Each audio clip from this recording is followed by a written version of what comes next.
सारे खेल खेलना, मगर किसी की भावनाओं से मत खेलना। भावनाओं को समझने वाला अनपढ़ व्यक्ति भी दुनिया का सबसे पढ़ा लिखा व्यक्ति होता है।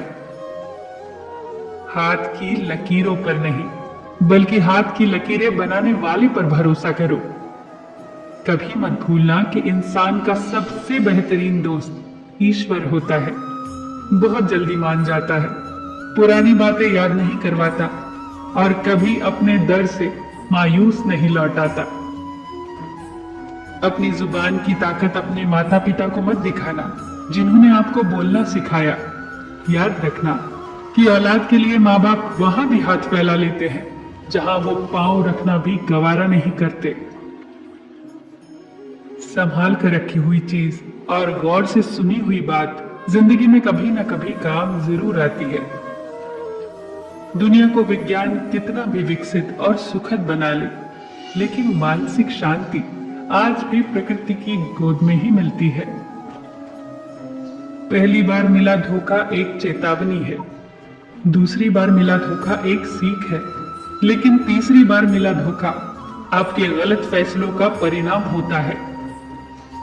संसार को व्यवस्थित रखने के लिए थोड़ा सा भय आवश्यक है।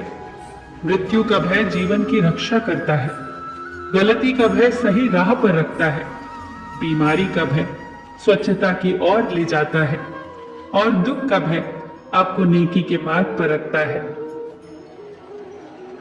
अगर मुस्कुराहट के लिए ईश्वर का शुक्रिया अदा नहीं किया, तो आंखों में आए आंसुओं के लिए शिकायत का हक कैसा।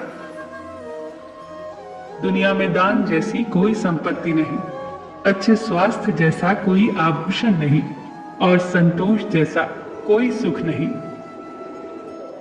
उन गलतियों की कोई माफी नहीं होती जहां आप जानते हो कि क्या गलत है और क्या सही, पर आप जानते बूझते गलत का चुनाव करते हो। बड़े बनकर बातों को याद रखने से क्या हासिल, कभी छोटे बनकर बातों को भूलना भी सीखो। अपने मन को कैकई होने से बचाइए, क्योंकि मन जब कैकई हो जाता है तो कोई ना कोई मंथरा कान भरने अवश्य आ जाती है। अपने आप को किसी के साथ का आदी ना बनाए, वरना आपकी खुशियां उसकी फुर्सत और उसके मूड की मोहताज होकर रह जाएंगी। नींद और निंदा पर जो विजय प्राप्त कर लेता है, उसे आगे बढ़ने से कोई रोक नहीं सकता। सांसें किसी का इंतजार नहीं करती, चलती हैं या चल देती हैं। इसीलिए चिंता उतनी ही कीजिए कि काम हो जाए, उतनी नहीं कि जिंदगी तमाम हो जाए। अगर आपकी वजह से किसी की आंखों में आंसू आते हैं, तो ध्यान रखना कि ये आंसू आगे चलकर आपकी आंखों से भी आएंगे। वक्त का पासा कभी भी बदल सकता है, इसीलिए वही सितम करो जो तुम सह सको।